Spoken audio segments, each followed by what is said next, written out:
अस्सलाम वालेकुम दोस्तों, मैं हूं ज़र काज़मी और आप देख रहे हैं काज़मी अलीकम। दोस्तों, प्रीवियस वीडियोस में से मैंने एक वीडियो शेयर की थी GX6605-5815V 4.1 पे।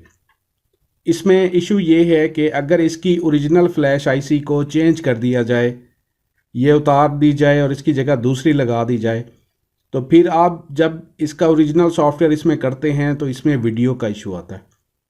1 सेकंड के लिए वीडियो आती है, फिर चली जाती है। मीनियो इसकी वर्किंग होती है, बाकी इसका डिस्प्ले आ रहा होता है, लेकिन वीडियो नहीं बन रही होती। 1 सेकंड के लिए जस्ट बनेगी, फिर वीडियो चली जाएगी।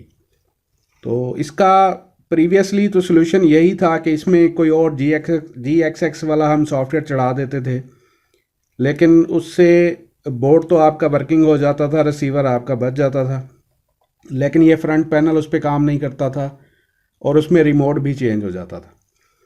तो इसका जो है, काफ़ी सारे दोस्त मुझसे ये पूछ रहे थे और ये प्रीवियस जो सॉल्यूशन इसका चल रहा था, काफ़ी सारे दोस्तों को ये भी गाइड किया था और उनके रिसीवर इस तरह से वर्किंग में भी आ गए थे।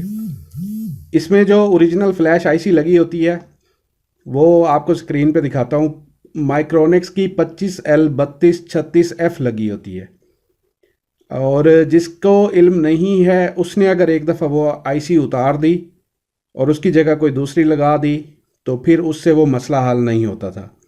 हाँ, कुछ पुरानी, बहुत पुरानी जीडी की फ्लैश आईसी थी, उनसे हो जाता था, लेकिन बहरहाल उसका कोई बेहतरीन सलूशन नहीं था।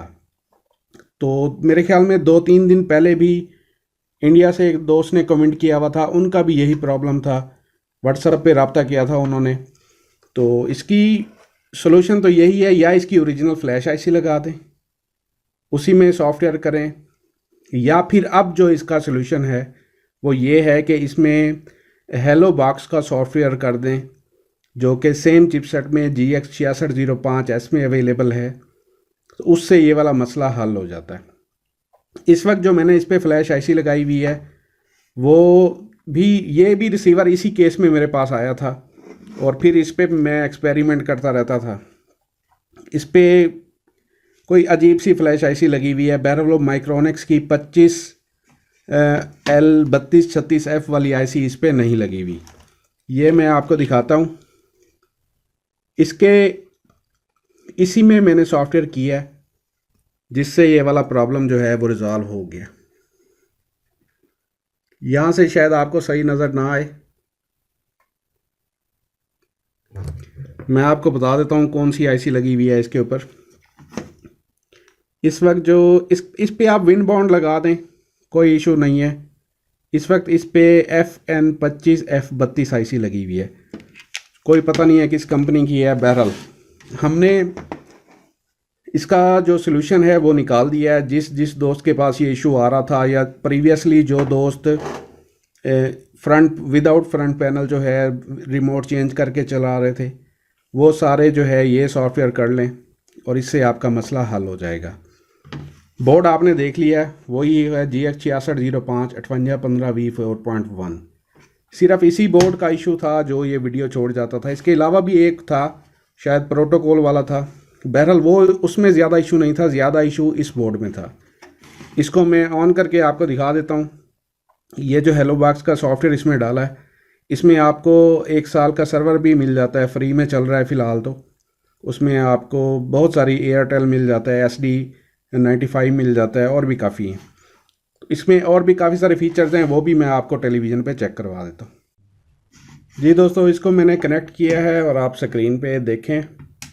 इसको ये मैंने ऑन कर दिया, ऑन हो गया, और इस पर देखें हेलो बॉक्स का ये सॉफ्टवेयर है। स्पेशल थैंक्स टू हमारे दोस्त हैं अब्दुल राज़िक शाद साहब, जिन्होंने इसरार किया कि इस टॉपिक पे वीडियो बनाई जाए, ख़ास तौर पे इस सॉफ्टवेयर पे।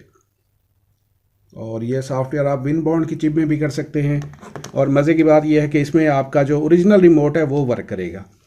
पहले जो आपका रिमोट जो इस रिसीवर पे लगा हुआ है वही वर्क करेगा, और इस पे जो फ्रंट पैनल है वो भी आपका वर्क करेगा।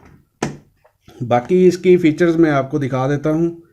सॉफ्टवेयर बिल्कुल वैसे ही है, कोई ख़ास चेंजेस इसमें नहीं है। ये आप देख सकते हैं, एंटीना सेटिंग, उसके बाद ये आपकी सिस्टम इंफॉर्मेशन ये देख लें। ये हेलो बॉक्स का सॉफ्टवेयर है 6605S का।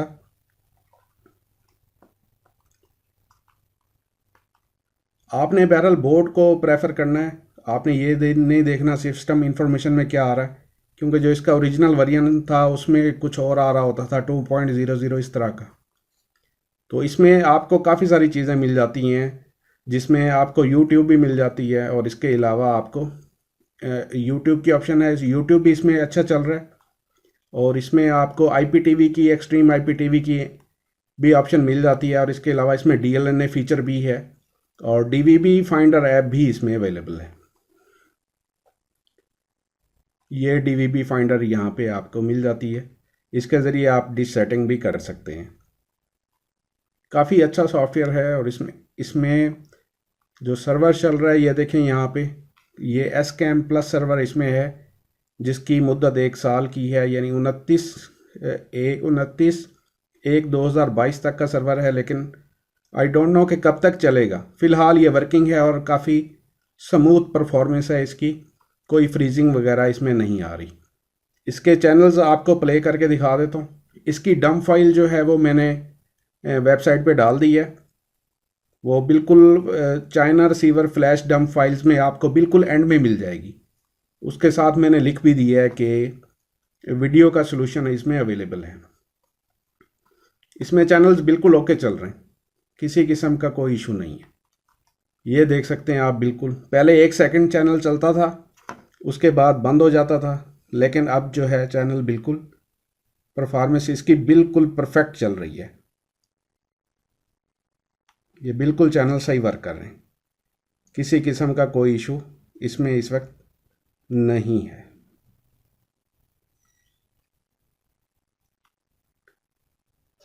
ठीक हो गया दोस्तों, ये आपने देख लिया, सारे चैनल्स इस पे वर्किंग हैं और बिल्कुल ठीक वर्किंग हैं।